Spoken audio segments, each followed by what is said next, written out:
Sign the papers or get out. My husband mocked, waving the settlement in the house I paid for. He thought throwing me out would break me. I smiled, signed, and walked away. 12 hours later, his lawyer screamed at him, "You fool! Do you know what you just did?" Hello, everyone. Thank you for being here with me today. Before I begin my story, grab a warm cup of tea and get comfortable. I'd love to know what time of day you're watching this video. Please comment M for morning, A for afternoon, or E for evening. Now let me take you into this story. Sign the papers. Meredith or get out. Stuart's voice didn't even tremble. It was steady, cold, and laced with a terrifying amount of arrogance. He was sitting in my chair, my custom leather executive chair that I had bought with my own bonus check 5 years ago behind the mahogany desk that had been in my family for 2 generations. He looked almost comical, trying to look authoritative in a room that screamed my name, my success, and my legacy. But there was nothing funny about the document he was shoving across the polished wood surface toward me. It was 700. The morning sun was just starting to filter through the plantation shutters, casting long barred shadows across the carpet.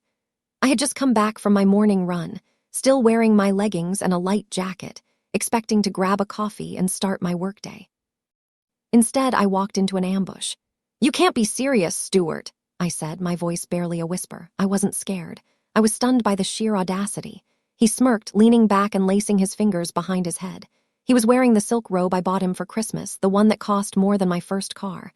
"I am deadly serious. Marriage is a partnership, Meredith. 50-50. But since you've been so difficult lately about my business ventures, I think it's time we restructure. This is a post-nuptial agreement. It grants me title to the house and a 50% controlling interest in your design firm. It's only fair considering the emotional support I've provided you." Emotional support. I almost laughed. The man who forgot my birthday 3 years in a row and called my career a cute little hobby was talking about support. "And if I don't sign," I asked, walking slowly toward the desk. "Then I file for divorce," he said, his eyes gleaming with a predatory light. "And I will drag it out. I will freeze your assets. I will ruin your reputation in this town. My lawyer, Lionel, says I have a very strong case for spousal support. I've become accustomed to a certain lifestyle, you see. But if you sign this, we stay married. We work it out. I just need security." He wasn't asking for security. He was asking for a robbery. He wanted the deed to the estate my grandmother left me. He wanted the company I built from the ground up while he played golf. I looked down at the papers. They were drafted hastily, probably by that busbench lawyer he played poker with. Transfer of deed. Assignment of equity.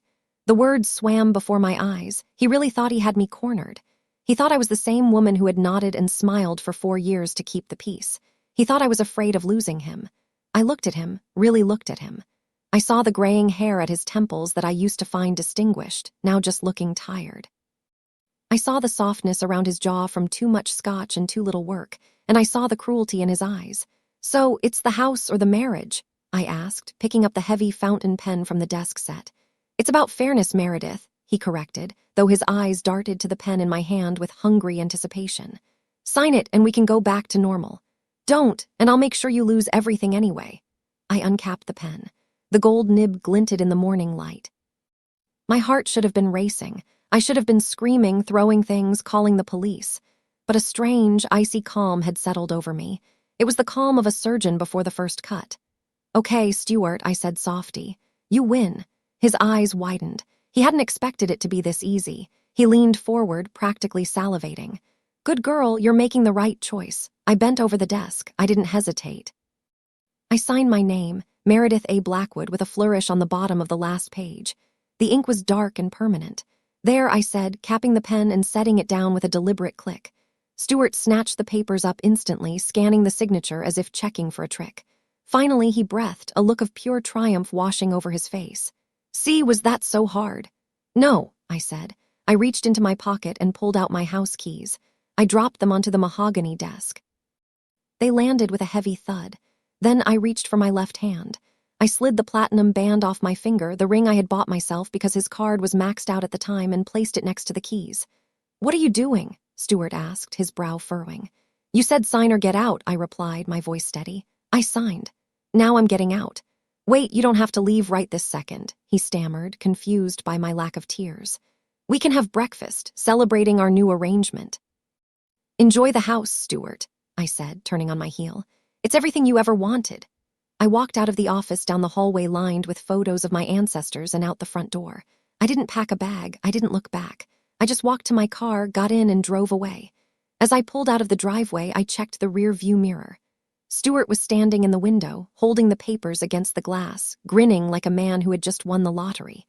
He had no idea.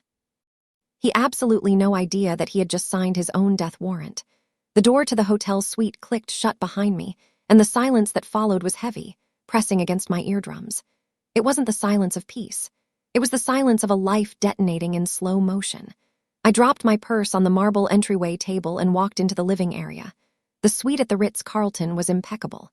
Beige tones, fresh orchids, a view of the city skyline that usually made me feel powerful. Today it just felt cold. I sat on the edge of the velvet sofa and stared at my hands. They weren't shaking. Why weren't they shaking? I had just walked away from my home, my marriage, and technically on paper my entire fortune. I should be hysterical. I should be calling my mother, crying into the phone about how my husband had finally lost his mind. But the hysteria didn't come. Instead, a deep hollow ache settled in my chest.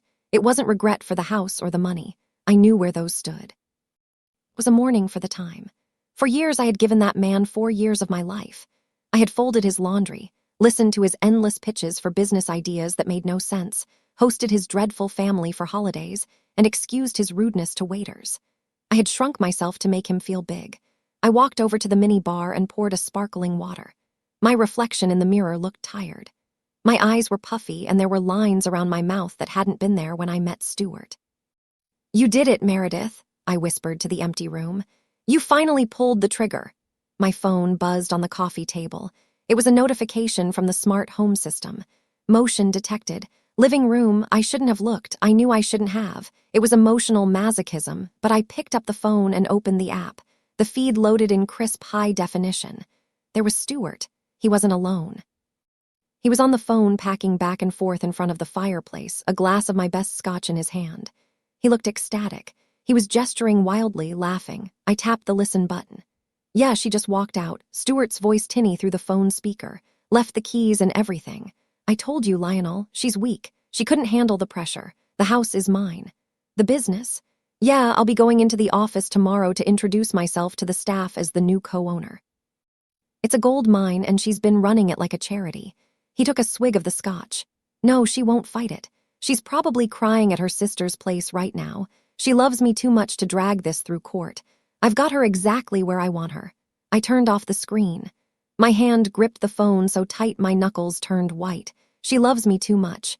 That was his calculation. That was his entire strategy. He banked everything on the assumption that I was a desperate, aging woman who would pay any price to keep a husband. He thought my dignity had a price tag, and he had just bought it for the cost of a threatening legal document. I walked to the window and looked down at the busy street below. Cars were rushing by, people going to work, lives moving forward. The world didn't stop because my marriage had imploded. A notification popped up on my email. It was from Paige, my executive assistant. Subject: "The package is ready." Body: "Meredith, I've compiled the files you asked for. The forensic accountant finished the report at 4:00 a.m. You were right. It's worse than we thought. Do you want me to send it to Claudia now or wait?" I typed back a single word. Wait. I wasn't ready to drop the hammer just yet. Not until the ink was dry on Stuart's little victory lap. I sat back down and closed my eyes, letting the memories wash over me. Before the lawyers, before the betrayal, before the hatred, I needed to remember why. I needed to remember the woman I was before Stuart Wilson charmed his way into my life and tried to dismantle it brick by brick. I needed to go back to the beginning, to the night at the charity gala, where he spilled red wine on my dress and apologized with a smile that I thought was charming, but now realized was the grin of a wolf spotting a lamb who had strayed too far from the flock. It was 4 years ago, almost to the day. I was 48 then, and I had been single for a decade. My business, Meredith Blackwood Interiors, had just landed the contract for the new city library, and I felt on top of the world professionally. Personally, I was lonely. I wouldn't admit it to anyone, certainly not to my employees who saw me as the Iron Lady of Design. But going home to an empty 6-bedroom estate every night had started to wear on me. I was at the Children's Hospital Gala. It was a black tea affair, the kind where the champagne is mediocre, but the networking is essential. I was standing near the silent auction tables debating whether to bid on a vintage trip to Napa when a voice rumbled behind me. You know, looking at that painting makes me feel like I need glasses and I have perfect vision. I turned around. He was tall, wearing a tuxedo that fit him perfectly. He had that silver fox look, salt and pepper hair, rugged jawline, and eyes that crinkled at the corners when he smiled. It's abstract expressionism, I said, smiling politely. It's supposed to challenge your perspective. It challenges my wallet, he laughed. I'm Stuart. Stuart Wilson, I'm in investments. Investments is a vague word. I should have asked what kind, right?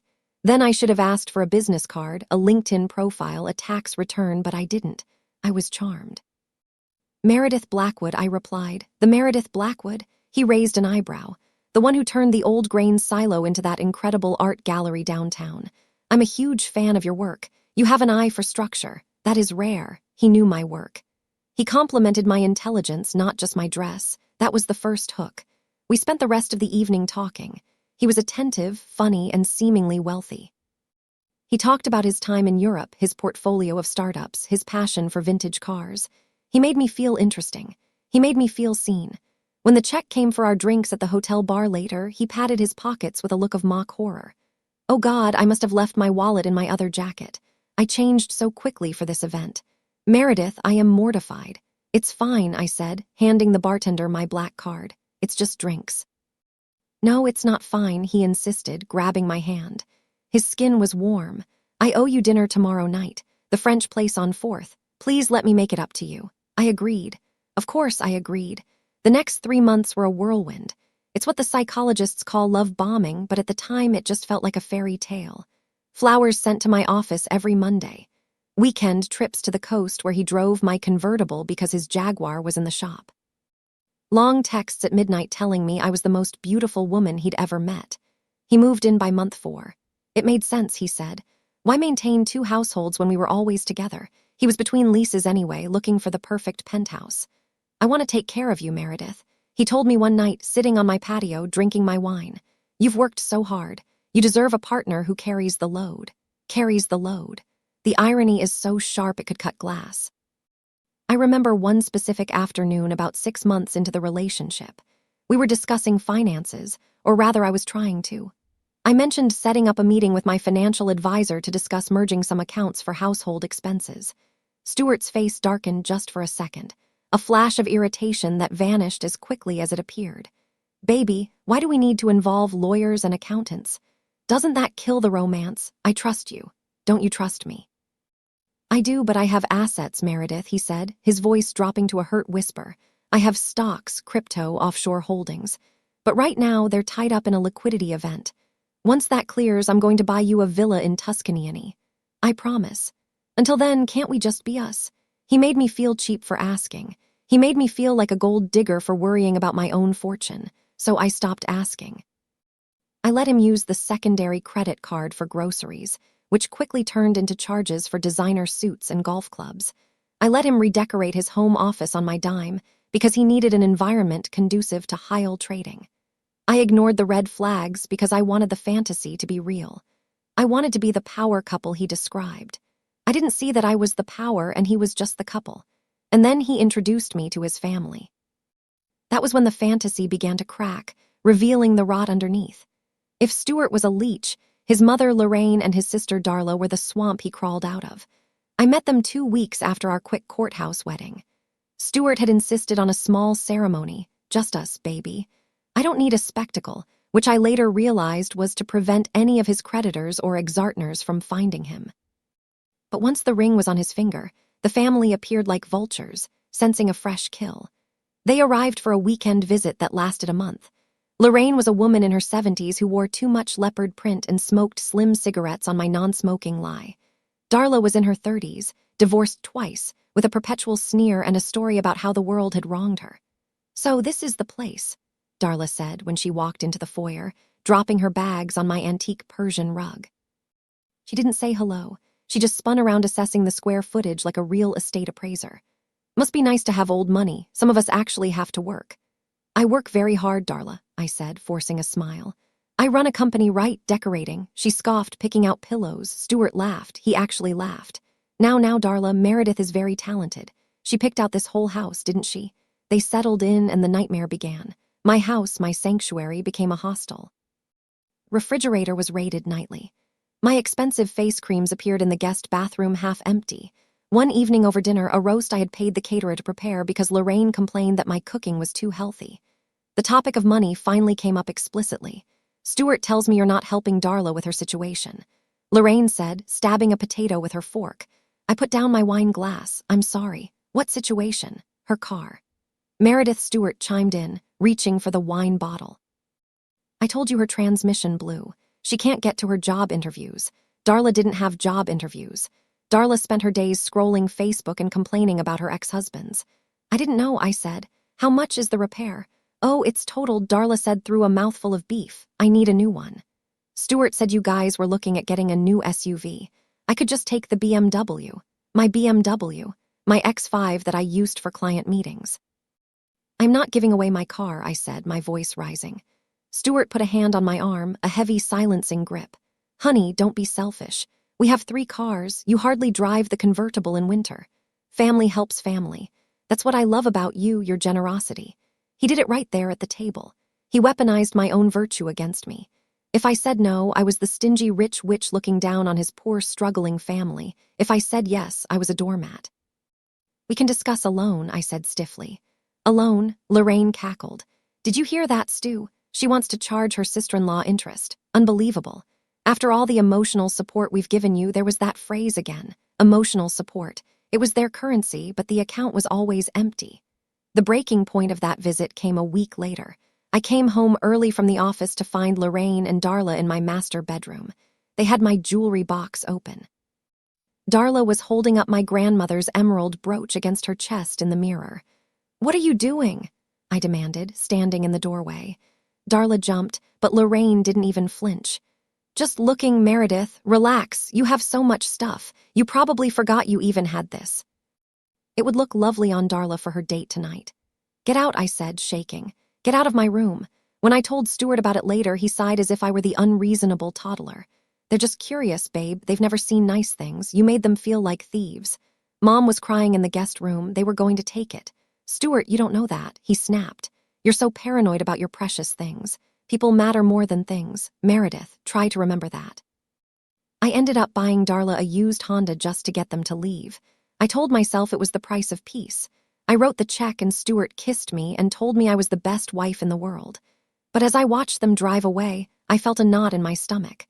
I realized they didn't look at me and see a family member. They looked at me and saw a host organism. And Stuart, he wasn't protecting me from the parasites.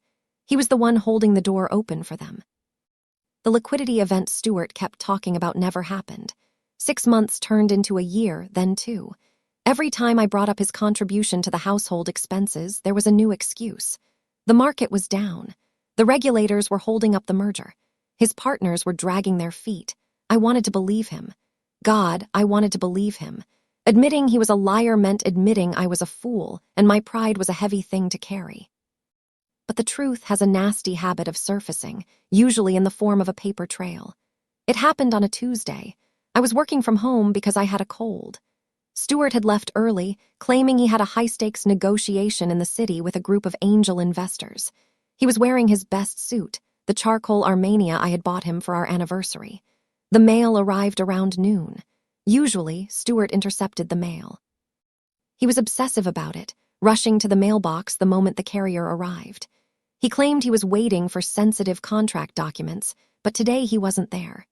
I sorted through the pile, junk mail, magazines, a bill for the pool maintenance, and then a thick envelope from American Express. It was addressed to Stuart, but it was the black card account, the one where I was the primary account holder and he was an authorized user. I rarely checked the physical statements because I had auto-pay set up on my business account. And frankly, I was too busy running a multi-million-dollar company to micromanage his grocery spending. But the envelope felt heavy, too heavy for groceries. I took a letter opener and slit the top. I pulled out the statement. It was 6 pages long. I sat down at the kitchen island, my tea forgotten. My eyes scanned the lines and my breath hitched in my throat.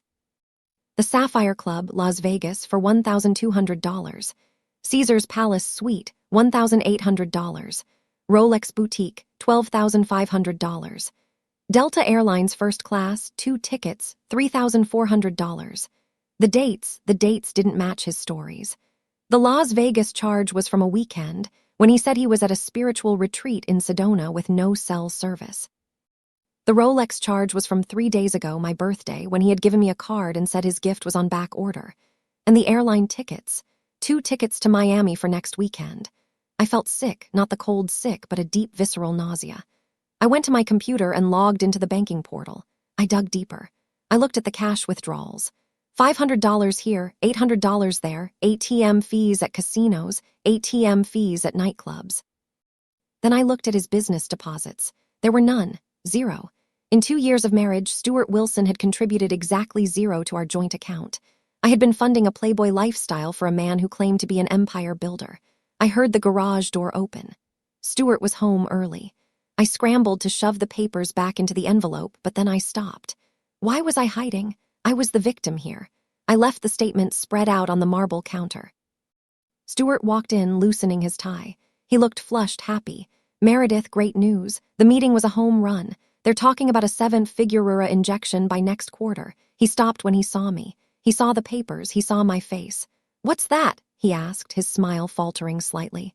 This, I said, pointing to the line item for the Rolex, is your 7-figure injection. Who is it for, Stuart? Because it certainly isn't on my wrist.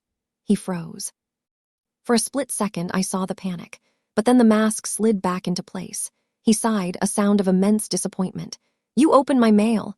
That's a federal crime, Meredith. It's my account, I shouted, slamming my hand on the counter. I pay the bill. Who did you go to Vegas with? Who are you going to Miami with? He walked over to the fridge and grabbed a water, taking his time. Gaslighting requires patience, and he was a master. The Rolex is an investment piece, Meredith. I bought it to flip it. You have to spend money to make money. And Vegas, that was a bachelor party for a potential client. I didn't tell you because I knew you'd get jealous and irrational, like you are right now. And the 2 tickets to Miami, I challenged, my voice shaking. My assistant, he said smoothly. I hired a virtual assistant to help with the logistics. She's meeting me there to handle the paperwork. You don't have a business, I screamed. You don't have clients. You have nothing, Stuart. You are nothing but a leech. His face went cold. He set the water down. Careful, Meredith. You sound like a shrew. Is this really how you talk to your husband? The man who loves you. I'm trying to build a future for us and you're obsessing over pennies. $12,000 is not pennies. It is to people who think big, he sneered. Maybe that's your problem. You have a small mind. You're a decorator, not a visionary. He walked out of the kitchen, leaving me standing there with the evidence of his betrayal. He didn't apologize. He didn't beg. He made me feel like I was the crazy one for caring about theft. That night he slept in the guest room, but I didn't sleep at all. I lay in bed staring at the ceiling, realizing that the man in the other room wasn't just lazy or unsuccessful. He was dangerous. He believed his own lies, and I needed to know who was sitting in the other seat on that flight to Miami. I didn't cancel the Miami trip. Instead, I hired a private investigator named Mr. Vance. He was expensive, discreet, and terrifyingly efficient. I gave him the flight details and told him I wanted pictures. 3 days later, while Stuart was supposedly closing deals in South Beach, Mr. Vance sent me a Dropbox link. I sat in my office, the door locked, and clicked the link. The photos were high resolution. There was Stuart wearing the linen shirt I bought him, laughing at a poolside bar. And next to him, draped over him like a cheap accessory, was a girl. She couldn't have been more than 25. Blonde, incredibly fit, wearing a bikini that looked more like dental floss than swimwear. Subject, Tiffany Miller. Age 24. Personal trainer at Ironclad Gym. Current residence, a studio apartment in the Garment District. Rent is 3 months overdue. I scrolled through the photos. They were drinking champagne. They were kissing. In one photo, he was applying sunscreen to her back with a familiarity that made my stomach turn. But the real knife in the heart was the video file. Mr. Vance had managed to get close enough to their table at dinner to record audio. The restaurant was noisy, but the voices were clear enough. I put on my headphones. She's so annoying, baby. Stuart's voice. She watches every penny now. I had to fight just to get the limit raised on the card for this trip. When are you going to leave her? Tiffany's voice was high, nasal, and whining. You said by summer. I'm tired of living in that dump. I want to live in the big house with the pool. I can't just leave, Tiff, Stuart explained, sounding like he was explaining quantum physics to a toddler. If I leave now, I get nothing. We signed a prenup, remember? I get 0. I paused the video. A prenup. We did have a prenup. It was the one smart thing I had done, insisted upon by my father before he passed. It protected my premarital assets. Stuart had signed it begrudgingly 4 years ago. I pressed play. So what do we do? Tiffany asked. We break her, Stuart said. His voice dropped, becoming sinister. I'm working on it. I'm making her life miserable. My lawyer says if I can prove she's mentally unstable, or if I can coerce her into signing a postnup that voids the original agreement, we're golden. I just need to push her, make her feel like the marriage failing is her fault. She's desperate to be loved. If I threaten to leave, she'll pay anything to make me stay. And then we get the house. We get the company, we get everything. And we kick the old hag out to the curb. I ripped the headphones off my head and threw them across the room. Old hag, break her, coerce her. I couldn't breathe. The air in the room felt too thin. I stood up and walked to the window, pressing my forehead against the cool glass. For 4 years, I thought I was in a marriage with a man who was just irresponsible and a bit selfish. But this was predation. I wasn't a wife to him. I was a target. He was literally plotting to drive me insane or desperate enough to sign away my life's work so he could move his gym rat mistress into my grandmother's estate. I looked at my reflection in the glass. I saw the tears streaming down my face. But beneath the tears, I saw something else. I saw the woman who had built a business empire in a male-dominated industry. I saw the woman who had navigated recessions, difficult clients, and contract disputes. Stuart thought I was weak. He thought I was a desperate, aging woman who would do anything for a scrap of affection. He was about to find out that the old hag knew how to fight. I wiped my face. I picked up the phone. I didn't call Stuart. I didn't scream at him. I dialed a number I hadn't used in years.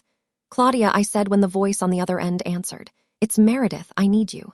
And I need you to be the shark everyone says you are.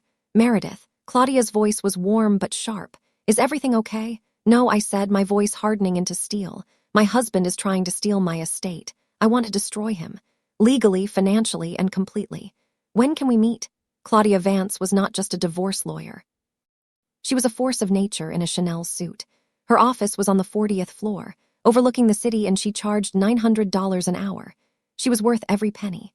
I sat opposite her, the investigator's report and the transcription of the audio recording spread out on her glass desk. Claudia read through them in silence, her expression unreadable behind her designer glasses. Occasionally, she would circle something with a red pen. Finally, she looked up. He's an amateur, she stated flatly. A greedy, stupid amateur. But amateurs can be dangerous because they don't know the rules. He wants me to sign a postnup, I said. He told his mistress he's going to pressure me into voiding the prenup. Of course he is, Claudia leaned back. Because under the current prenup, he walks away with nothing but his clothes and whatever is in his personal account, which according to this forensic report is 0. He needs you to voluntarily give him the assets, so I just say no. We could. Claudia tapped her pen on the desk. We could file for divorce today on grounds of adultery. We have the proof. You'd win. He'd get kicked out. That's not enough. I cut in. The anger flared in my chest again. Claudia, he humiliated me. He brought his family into my home to steal from me. He spent my money on her. He called me an old hag and plotted to break me mentally. I don't just want a divorce. I want him to hurt. I want him to feel the panic I felt when I saw those bank statements. Claudia smiled. It was a terrifying smile. I was hoping you'd say that. She pulled a file from her drawer. Do you remember 2 years ago when you reorganized your business structure? You moved the house and the majority of your liquid assets into the Blackwood Family Trust. Yes, I nodded for tax purposes. And do you remember, she continued, that because Stuart was your spouse, we needed him to sign a waiver acknowledging that those assets were moving into a trust where you were the sole beneficiary. He signed a stack of papers that day, I recalled. He didn't read any of them. He was too busy playing Angry Birds on his phone. Exactly. Claudia's eyes gleamed. He signed a spousal waiver of interest. Basically, he formally acknowledged with a notary present that the house and the company are trust property, not marital property. He has 0 claim to them. None. Even if you burn the prenup, the trust protects them. He doesn't know that. I realized he thinks the house is still in my name. He thinks he's a legal genius because he watches Suits. Claudia scoffed. Now, here is the beautiful part. If he attempts to claim ownership of trust property knowing he has waived his rights, he is committing fraud. But we need him to commit to the act. We need him to demand the specific assets he has already waived. He's going to present me with a postnup, I said, seeing the plan form. He's going to list the house and the company. If you sign a document giving him the house, Claudia said slowly, you are essentially giving him nothing because you personally don't own the house. The trust does. You can't give away what you don't hold title to as an individual. His document will be worthless, but he will think he won. I whispered, he will think he won. Claudia agreed, and he will act on it. He will try to take possession. He might try to sell it or borrow against it. And the moment he tries to exercise ownership over trust assets, that's when we nail him. Not just for divorce, but for attempted fraud and extortion. She slid a piece of paper toward me. This is the plan. It requires you to be an actress, Meredith. You have to let him think his plan is working. You have to let him bully you. You have to let him present that papers. And then I sign them. I finish the sentence. You sign them. Claudia nodded. And you walk away. You give him the rope. And we let him hang himself. I looked at the city below. It was a risky game. It required me to endure his cruelty for a little while longer. But the thought of the look on his face, the look when he realized he had played himself, was too sweet to resist. Draw it up, I said. I'm ready to put on the performance of a lifetime. The week leading up to the ultimatum was the longest of my life. I had to live with a man I despised, share a bed with a man who smelled like another woman's cheap perfume, and pretend I was falling apart. I stopped wearing makeup. I let the house get a little messy. I would accidentally leave bills on the counter and then cry when he asked about them. I'm just so stressed, Stuart, I sobbed one evening over a burnt dinner. I feel like I'm losing control of everything. The business is hard. The house is too much work. He ate it up. He would rub my back with fake sympathy and say, maybe you need to simplify, babe. Let me take some of the burden. We need to secure our future so you can relax. I also planted the bait. I left a folder on my desk labeled Asset Valuation 2024. Inside, I put documents, fake ones, showing that the house had appreciated to $4 million and the business had liquid cash reserves of $2 million. I saw him checking the folder when he thought I was in the shower. I watched through the crack in the door as his eyes widened, scanning the numbers. He pulled out his phone and took pictures of the documents. He was sending them to Lionel. Lionel says, we need to move fast. I heard him whisper on the phone in the garage later that night. She's cracking. She's talking about selling the business and moving to an ashram or something. We can't let her sell. I need that equity. Greed, I thought. Greed makes you stupid, Stuart.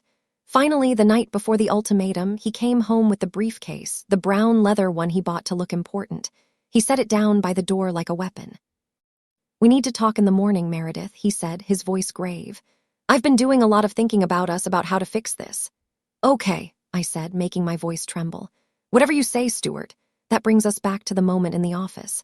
The moment I signed the papers, when I walked out of that house, leaving my keys and ring, I didn't drive aimlessly. I drove straight to Claudia's office. He took the bait, I told her as I walked in. Did he sign? She asked. He made me sign. And then he countersigned. He has the documents. Perfect. Claudia picked up her phone. I'm initiating the eviction protocol and I'm sending a courier to the bank to freeze the joint accounts. Not that there's much in them, but it's the principle. What about the house? I asked. He's there now. He thinks it's his. Technically, Claudia smiled. He is trespassing, but let's give him his night of glory. Let him host his little victory party. The higher he climbs, the harder the fall. I checked my phone again. The notifications from the smart home were rolling in. Front door unlocked. Thermostat set to 68. Music system activated. And then a new notification. Access code created. Guess Tiffany. He hadn't even waited an hour. He had moved her in. He brought her to the house, I told Claudia, my voice cold. Good, Claudia said. That just adds to the narrative of emotional distress for the judge. Keep the footage. I sat in the chair in Claudia's office, watching the live feed on my phone. I saw Tiffany walking around my living room, touching my sculptures, putting her feet on my white sofa. I saw Stuart pouring wine, my vintage Bordeaux, into 2 glasses. They toasted. They laughed. They kissed in the home I had built. It took every ounce of restraint not to drive back there and burn the place down. But I waited. I waited because I knew that tomorrow morning the sheriff was coming. I knew that tomorrow morning the reality of the trust would hit them like a freight train. Go to the hotel, Meredith, Claudia said gently. Get some sleep. Turn off the phone. Tomorrow is going to be a very busy day. I can't turn it off, I said, watching Stuart carry Tiffany up the stairs toward my master bedroom. I need to see it. I need to remember this anger because when he calls me tomorrow begging, I need to remember exactly why I am destroying him. I closed the phone. The trap was sprung. The rat was inside. Now all I had to do was wait for the snap. The screen on my phone was small, but the betrayal was broadcast in 4K resolution. I sat in the darkness of my hotel suite, the glow of the screen illuminating my face, watching the nightmare unfold in real time. It was 8:00 p.m., barely 12 hours since I had walked out of my front door. Stuart hadn't wasted a single second. My living room, usually a sanctuary of quiet elegance, was packed. And I don't mean a few friends having a glass of wine. I mean it looked like a fraternity house mixer. There were at least 20 people there, most of them strangers to me, probably friends of Tiffany's or Stuart's drinking buddies from the golf club. The music was loud. I could see the bass vibrating the leaves of my fuss tree in the corner, but it was the sight of Stuart that made my blood run cold. He was standing on my coffee table. On the table I had imported from Italy, a piece of travertine stone that was older than this country. He was wearing his suit pants and a button-down shirt that was unbuttoned halfway down his chest, holding a bottle of wine high in the air. I zoomed in on the bottle. It was a Chateau Margaux 1982, a bottle my father had given me on my 40th birthday. He had told me to save it for a moment of supreme happiness. It was worth about $2,000. Stuart was pouring it into red plastic solo cups. To the new chapter, Stuart bellowed, his voice distorted by the microphone on the security camera, but still painfully audible. To taking what is yours to being the king of the castle, the crowd cheered. Tiffany was right there next to him, laughing. She was wearing my silk kimono, the one I bought in Kyoto, over her clothes like a party favor. She looked drunk, stumbling slightly as she grabbed a cup of the precious wine and chugged it like it was cheap beer. "He's destroying it," I whispered to the empty hotel room. "He's literally consuming my life." Then Stuart pulled out his phone. I watched on the security feed as he held it up, but then my own phone buzzed with a notification. "Stuart Wilson is live on Facebook." I switched apps. There he was, live streaming to the world. "What's up, everyone?" Stuart shouted into the camera, his face flushed and sweaty. "Just wanted to give you a tour of the new HQ for Wilson Global Enterprises. Yeah, we finally got rid of the dead weight. Sometimes you have to cut the anchors to let the ship sail, right?" He panned the camera around the room, showing off my art, my furniture, my view. "Look at this place," he boasted. "This is what happens when you have vision." My ex, well, soon-to-be ex, she didn't get it. She wanted to play it safe. But me, I'm a risk-taker, and look where it got me. He pulled Tiffany into the frame. She giggled and kissed his cheek. "Say hi to the future, baby. Hi," she squealed. "We're going to redo the kitchen, right, Stu? All this wood is so old-fashioned." "Whatever you want, babe," Stuart promised. "It's our house now." Comments were rolling in on the live stream. Most were from his sycophantic friends. "Congrats, bro. Finally getting what you deserve. Leveling up." But I also saw comments from our mutual acquaintances, from the wives of his golf buddies, from neighbors. "Wait, isn't that Meredith's house? Did Meredith move out? This is awkward." He was documenting his own demise. He was creating public time-stamped evidence of his looting. Every sip of that wine, every unauthorized guest, every claim of ownership was another nail in his legal coffin. I felt a vibration of pure rage starting in my toes and working its way up. It wasn't the sad, heavy grief of the morning. It was a hot, sharp, energizing anger. He wasn't just stealing, he was mocking. He was dancing on the grave of our marriage before the body was even cold. He climbed down from the table, nearly knocking over a Ming vase. "All right, listen up," he shouted to the room. "The pool is open. Who wants to swim?" A roar of approval went up. I watched as people started stripping down to their underwear, running toward the sliding glass doors that led to my pool area. I closed the app. I couldn't watch them defile the water. I stood up and walked to the desk in the hotel room. I had been waiting. I had been hesitating, perhaps out of some lingering sense of mercy, or maybe just shock. But mercy was gone now. The sight of that 1982 chateau being poured into a solo cup had killed the last shred of empathy I had for Stuart Wilson. I opened my laptop. Ideally, I would have waited until morning to start the financial execution, but Stuart wanted to play king of the castle tonight. Fine. Let's see how the king rules when the treasury is empty. I cracked my knuckles, opened the spreadsheet Paige had prepared, and logged into the administration portal for my life. It was time to turn off the lights. The laptop screen glowed with the cold blue light of vengeance. I had laid out everything in a systematic order, a digital firing squad ready to execute Stuart's lifestyle. I wasn't just angry, I was methodical. This is what Stuart never understood about me. He thought my success was luck or inheritance. He didn't understand that I built a company because I understood logistics. I understood leverage and I understood details. Step 1, the credit cards. I logged into the American Express corporate portal. There it was, Stuart's supplementary card. The balance was currently sitting at $14,200 just for this month. I clicked on the card number status active. Action suspend reasoned loss stolen. I didn't just want it declined, I wanted it flagged. The next time he tried to swipe it, I wanted the merchant to look at him like a criminal. I clicked confirm. Status suspended. Next, the joint checking account. This was the account he used to pay his business expenses, which were really just lunches and golf fees. I transferred the entire balance, which was mostly my money anyway, into my personal savings account, leaving exactly $5, just enough to keep the account open, so he could see the emptiness. Then came the services. I pulled up the BMW leasing portal. The lease was in my name with Stuart listed as the primary driver. He had missed the last 2 payments, which I usually covered without telling him to avoid the late fees. Not today. I called the after-hours support line for the leasing company. I have a platinum status with them. So a human answered immediately. "This is Meredith Blackwood," I said, my voice calm. "I'm looking at the lease for the X7. I'd like to report unauthorized possession. The vehicle is no longer in my custody, and the driver is refusing to return it. I am terminating the lease effective immediately. Please initiate the repossession protocol." "Certainly, Ms. Blackwood. Since the vehicle has GPS tracking, we can dispatch a recovery team within the hour. Do we have your permission to retrieve it from the driveway?" "You have my enthusiastic permission," I said. "And please don't ring the doorbell, just take it." Step 4, the utilities. This was the pettiest move, and I savored it. The electricity and water were essential, and legally I couldn't cut those off instantly without a process. But the luxuries, I logged into the cable and internet provider. Cancel service. I logged into the streaming services Netflix, HBO, Hulu, Spotify. Change password. I logged into the wine cellar climate control app. System off. And finally, the smart home hub. I watched the security feed one last time. The party was in full swing. Stuart was by the pool laughing with a drink in his hand. The music was blasting. I opened the smart home admin panel. I had administrator privileges. Stuart only had guest access, though he didn't know it. I changed the master code. I deleted Stuart's iPhone from the authorized devices list. I deleted the new guest Tiffany code he had just created. Then I looked at the scene settings.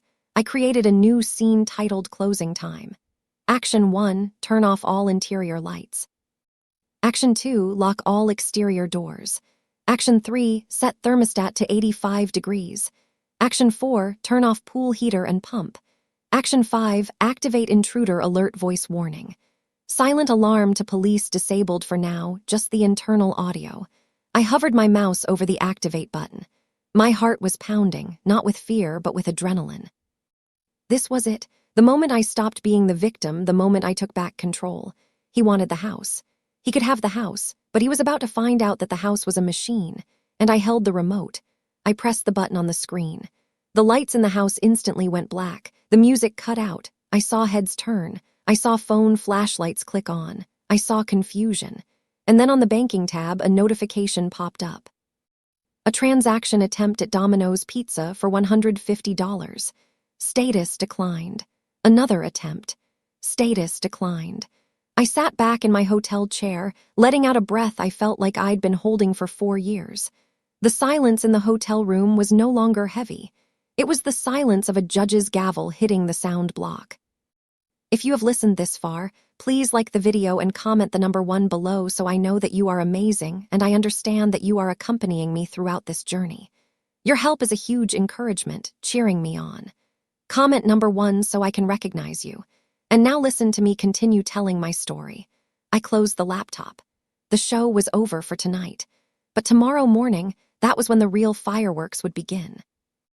Morning broke with a brilliant, cruel sunshine that I knew was currently baking the interior of my house.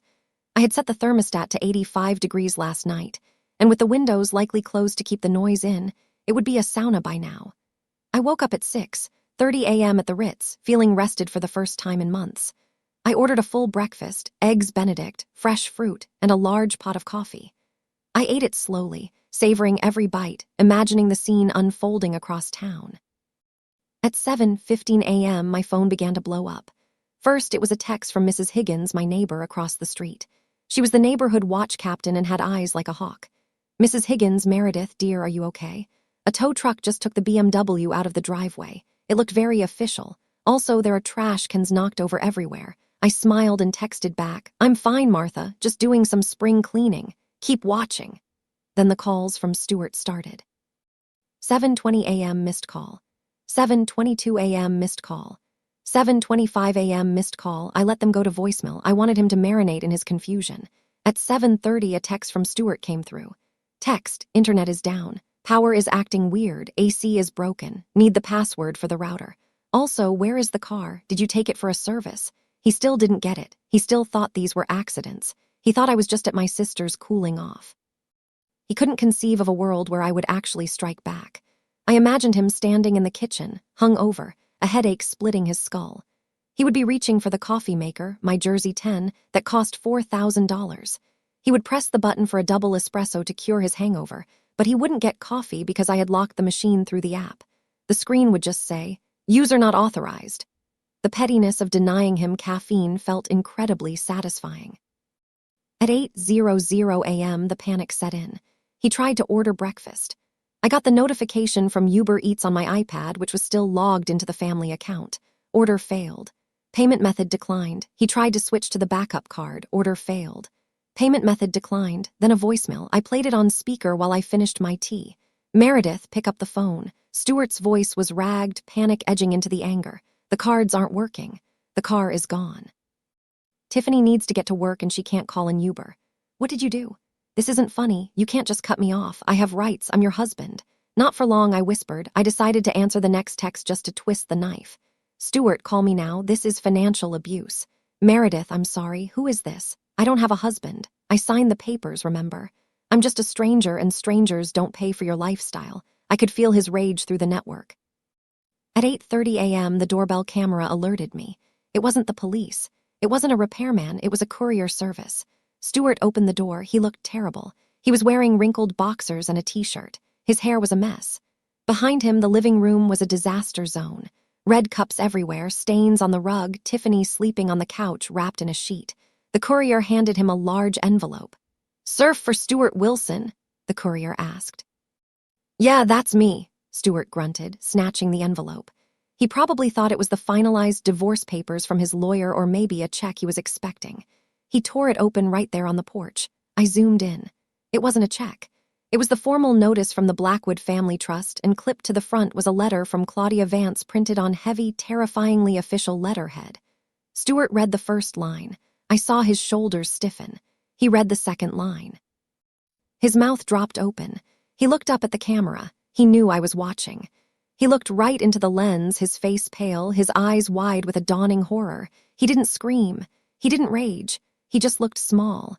He turned around and ran back into the house, tripping over the threshold, shouting for Tiffany to wake up. The realization had landed.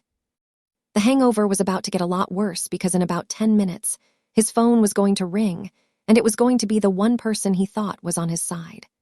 The call came at 8:45 a.m. I wasn't privy to it directly, but Claudia recounted it to me later with gleeful precision.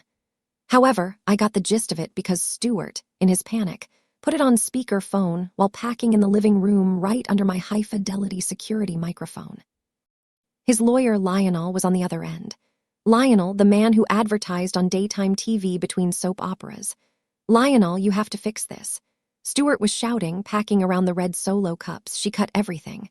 The car is gone. And I just got this letter from her lawyer saying I'm trespassing in my own house."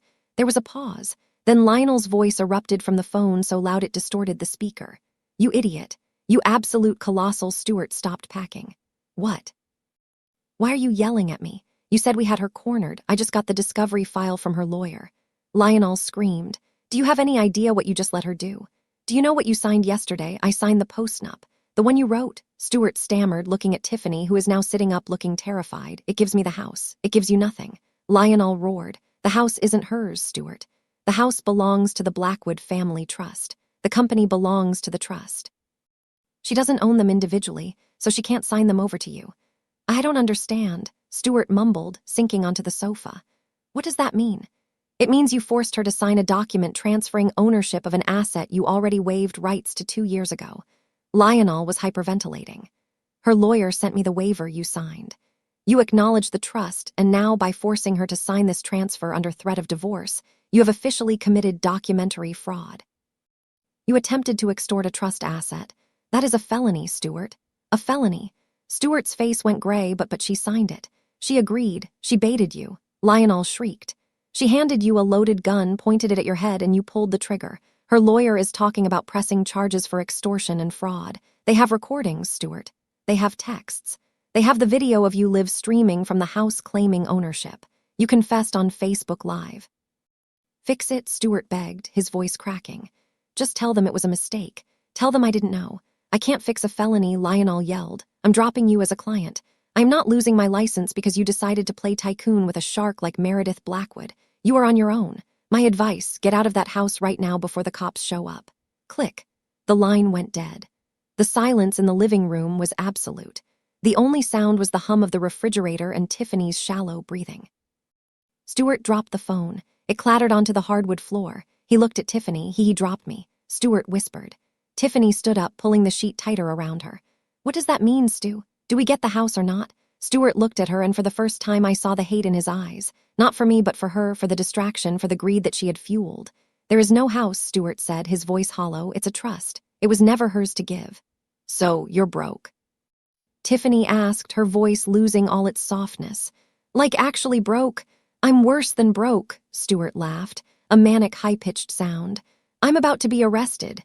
He stood up and ran his hands through his hair. We have to go, Lionel said to leave. We have to pack. Tiffany took a step back. I'm not going anywhere with you if the cops are coming. I have a career, Stuart. I'm an influencer. You're a part-time trainer who hasn't paid rent in 3 months. Stuart snapped.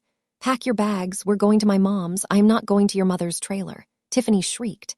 I sat back in my hotel chair sipping my tea. It was unraveling faster than I had anticipated. The rats were turning on each other. Then my phone buzzed again. It was a notification from the front gate security system. Visitor Lorraine Wilson. Visitor Darla Wilson. The flying monkeys had arrived. They must have seen the Facebook live stream or heard the panic in Stuart's earlier calls. They were coming to claim their share of the victory. I watched the feed as Darla's beat-up Honda, the one I paid for, rolled up the driveway. This, I said to myself, is going to be entertaining. Lorraine and Darla burst into the house like they were raiding a buffet. Lorraine was wearing a floral muumuu, and Darla was already holding a cigarette, ash falling onto my foyer floor. Where's the champagne? Lorraine boomed, spreading her arms wide. My son, the homeowner. We saw the video, Stu. Finally, you put that stuck-up woman in her place. Stuart was standing in the middle of the living room, frantically throwing clothes into a garbage bag. He looked up wild-eyed. Shut up, Mom, he hissed. Lorraine froze. Excuse me. Is that how you talk to the woman who birthed you? There is no house. Stuart screamed, throwing a pair of shoes into the bag. It's over. She tricked me. The cops are coming. Darla dropped her cigarette. What do you mean she tricked you? You said she signed the papers. The papers are worthless. Stuart yelled. It's all a trust. I'm broke, Mom. I have nothing. The car is gone. The accounts are frozen. And I'm facing jail time for fraud. The transformation on Lorraine's face was instantaneous. The pride vanished, replaced by a cold, calculating sneer. You mean you didn't get the money? She asked slowly. No. And you don't get the company? No, Lorraine looked at Darla. I told you he would screw it up. He never had the head for business. Mom, Stuart looked betrayed. I need help. I need a place to stay. Can we come to your place? Just for a few weeks until I sort this out. Lorraine looked at Tiffany, who was frantically texting on the sofa. I don't have room for you and your hay, Tiffany shouted. And I certainly don't have room for a son who is going to bring the police to my doorstep. Lorraine sniffed. I run a respectable bingo night. I can't have felons sleeping on my couch. You're abandoning me? Stuart asked, his voice breaking.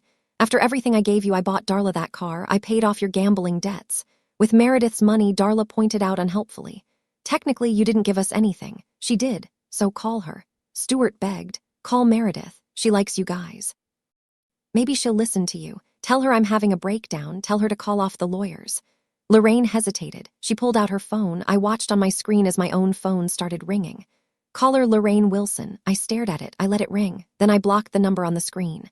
Lorraine looked at her phone annoyed. She sent me to voicemail. Well, that's rude. She blocked you, you old bat. Tiffany snapped. She stood up, holding one of my Louis's View It and tote bags. It looked stuffed. Where are you going? Stuart asked, reaching for her. I'm leaving, Tiffany said. My Uber is here. What's in the bag, Tiff? Darla asked, her eyes narrowing. Just my stuff, Tiffany said quickly, clutching the bag tighter. That's Meredith's bag, Stuart said, realizing. And it looks heavy. What did you take? It's my compensation, Tiffany yelled. For wasting 6 months of my life with a loser. She tried to bolt for the door. Stuart grabbed her arm. Darla grabbed the bag. The three of them wrestled in the hallway, screaming obscenities at each other. The bag ripped open. My jewelry spilled out. My grandmother's pearls, my diamond tennis bracelet.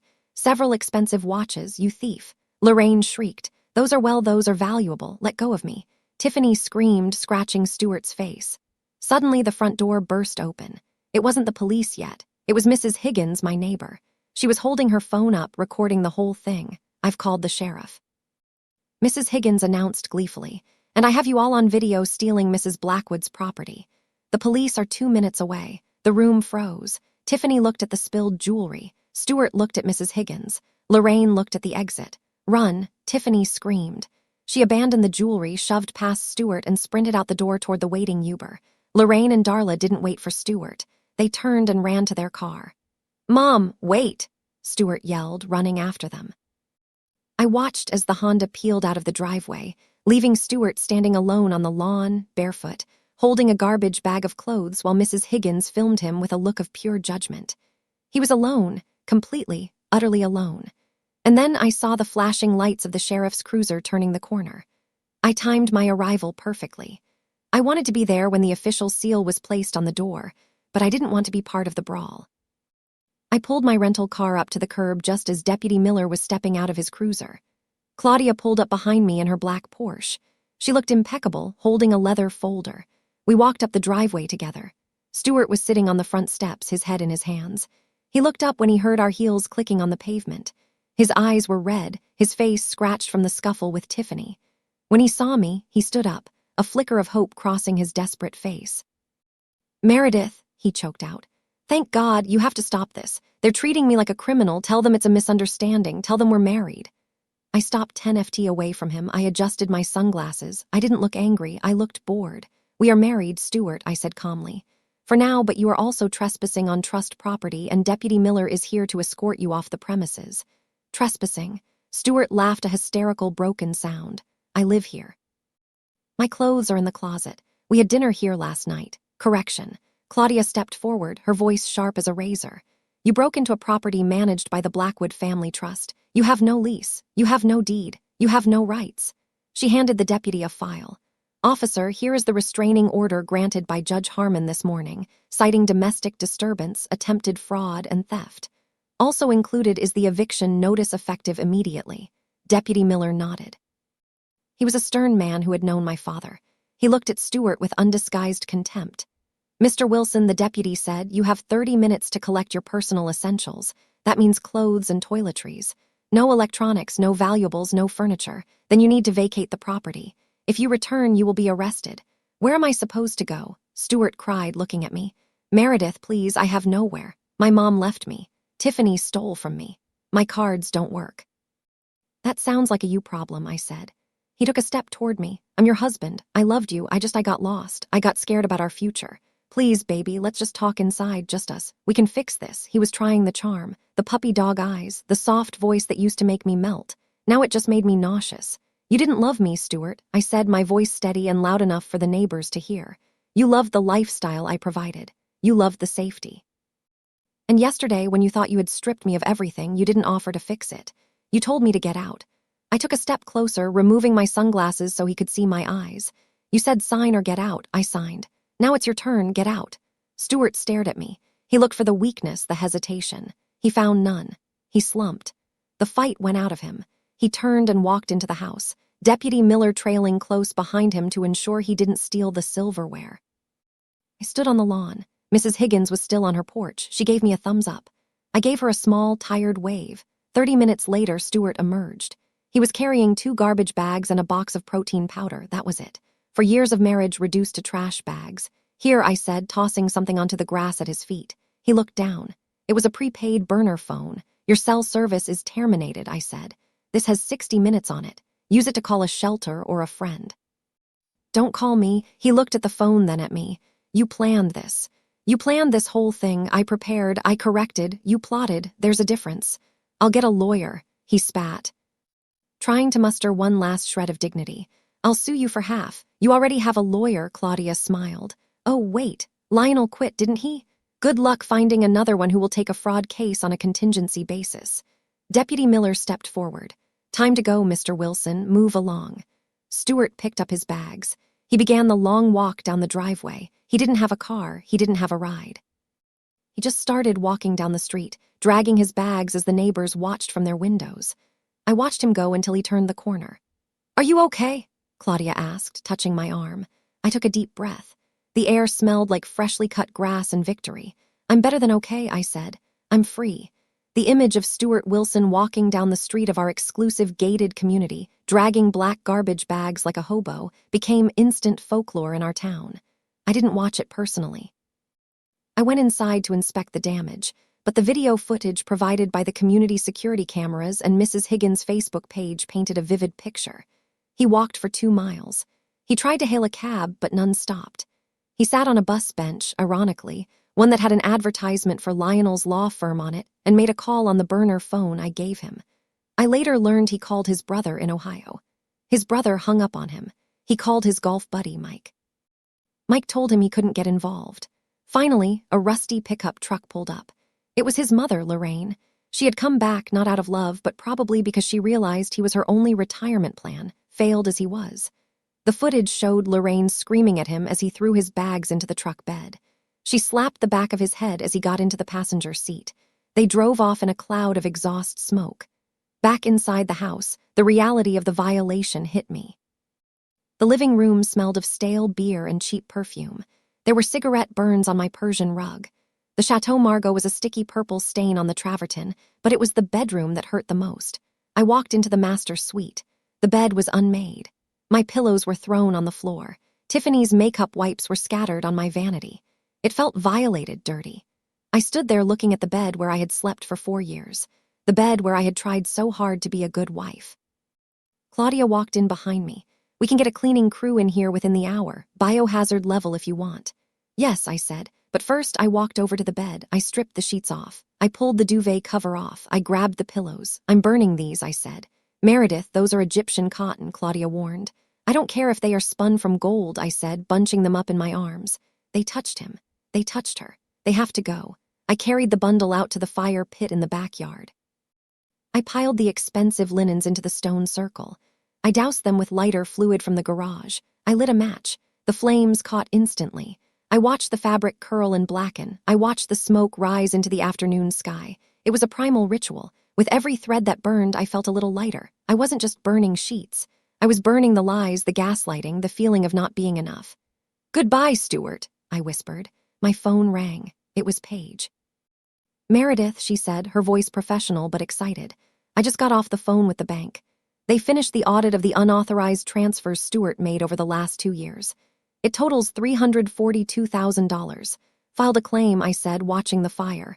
And Paige continued, the police just called. They found Tiffany.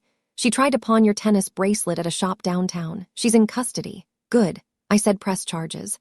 Maximum penalty. And Stewart, what about him? He's been blowing up the office line. He says he wants to negotiate a settlement. I laughed. It was a genuine full-throated laugh. Tell him the only settlement he's getting is the one he signed yesterday. The one where he waived everything. I hung up. The fire was dying down to embers. I turned back to the house. My house. It was dirty. It was messy. And it carried the ghosts of a bad marriage. But the structure was sound. The foundation was strong, just like me. The next 3 days were a flurry of activity, but it was the good kind of busy. It was the busy of reclamation. I hired a professional cleaning service, not my usual maids, but a heavy-duty industrial crew. I told them to scrub everything, walls, floors, ceilings.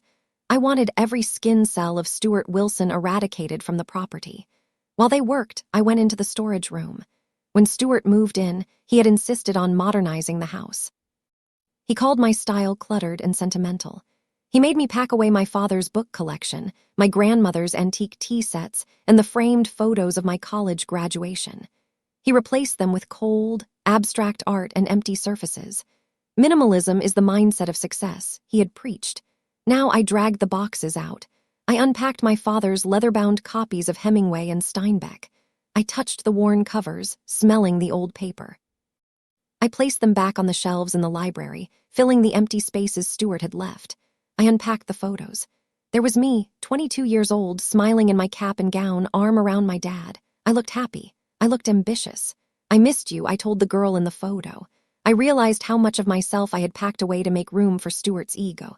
I had made myself smaller, quieter, blander, just so he wouldn't feel threatened by my success. Never again.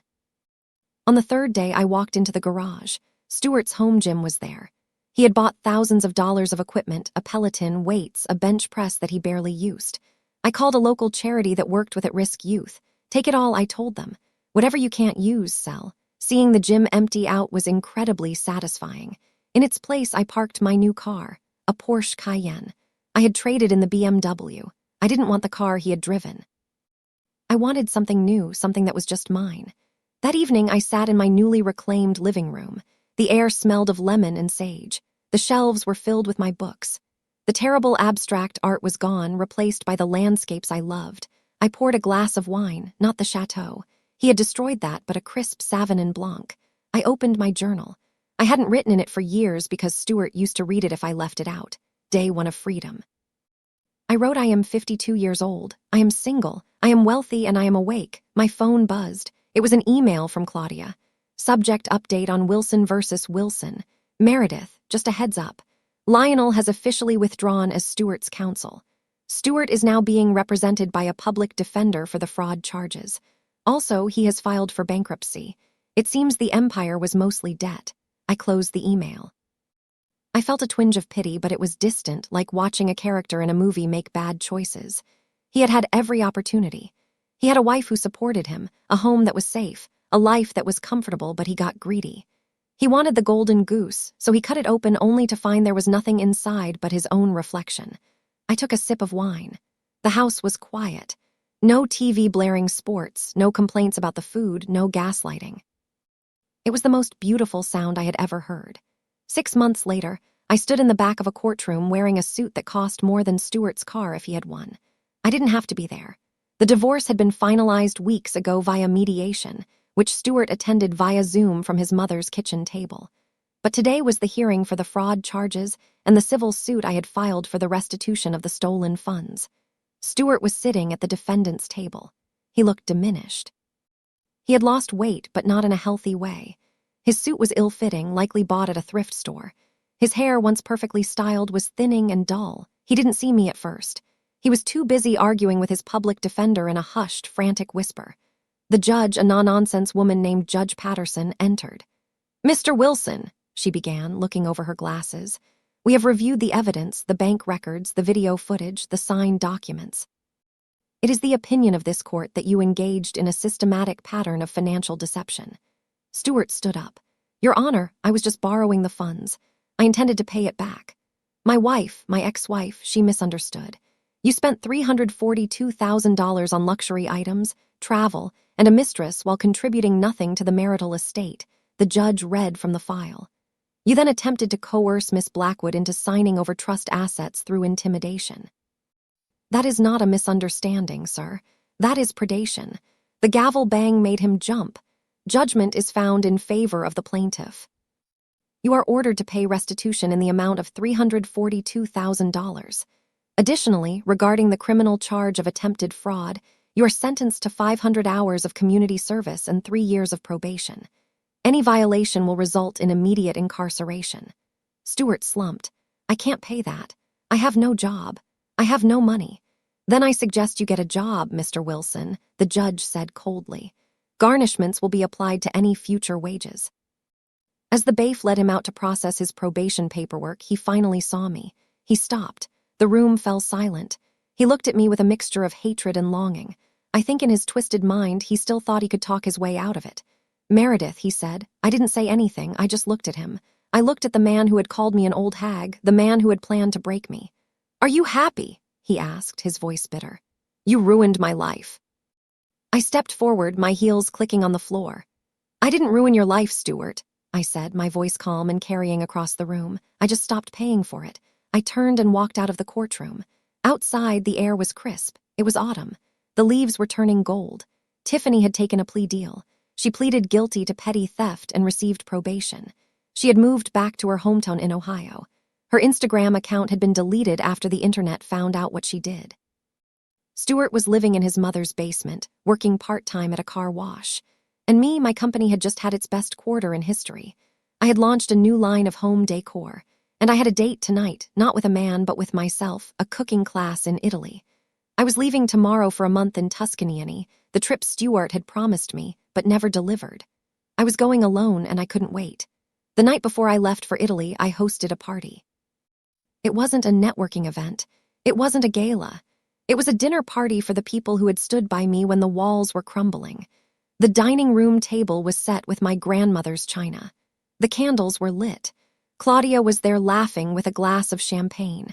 Paige was there, having been promoted to vice president of operations. Mrs. Higgins was there telling the story of the great trash bag walk of shame for the 10th time, adding more dramatic flair with each retelling, and Mr. Vance, the private investigator, stopped by for a drink. To Meredith, Claudia raised her glass. The woman who proved that the best revenge is not just living well, but living free. Here, everyone cheered. I looked around the table. These were people who respected me, not for my money, but for my character. "I have a toast," I said, standing up. Room quieted. For a long time, I began looking at the flickering candles. I thought I needed someone to complete the picture of my life. I thought a big house was empty without a husband. I thought success was lonely without a partner. I paused, smiling at my friends. But I learned that the only thing worse than being alone is being with someone who makes you feel alone. I learned that my value isn't negotiable. And I learned that I am pretty terrified of anyone who tries to take my grandmother's house. Laughter rippled through the room. So here's to empty spaces. I raised my glass, because empty spaces are just room for new beginnings. Here's to the trust, and here's to never ever signing anything without reading it first. We clink-kegged glasses. The sound was like a bell tolling the start of a new era. After dinner, I walked out onto the terrace. The city lights twinkled below. I thought about Stuart one last time. He was probably sitting in the dark somewhere, blaming the world for his misfortunes. He would never understand. He would never get it. He thought he lost because of a lawyer or a prenup. He lost because he underestimated the quiet strength of a woman who has built her own castle. I took a deep breath of the cool night air. I felt lighter than I had in years. The nightmare was over. The story of Meredith and Stuart was finished. But the story of Meredith Blackwood, that was just beginning. And so, as Meredith's story comes to a close, we are left with a profound reminder. True strength lies in knowing your worth and refusing to let anyone diminish it. Life will often test us, placing obstacles in our path or people who seek to take advantage of our kindness. But resilience is born not from avoiding hardship, but from rising above it with grace, intelligence, and an unshakable belief in oneself. Meredith's journey teaches us that self-respect is non-negotiable, and sometimes the bravest thing we can do is walk away from what no longer serves us. Her story also highlights the importance of preparation and strategy. In moments of betrayal or adversity, staying calm and thinking clearly can turn the tides in your favor. It's not about revenge. It's about reclaiming your power, your peace, and your right to happiness. Meredith didn't just win. She rebuilt her life on her own terms, proving that even in the face of loss, there is always a path forward. What about you? What lessons did you take away from this story? Share your thoughts below, or simply comment good if you found Meredith's journey inspiring. Let's celebrate the strength within us all.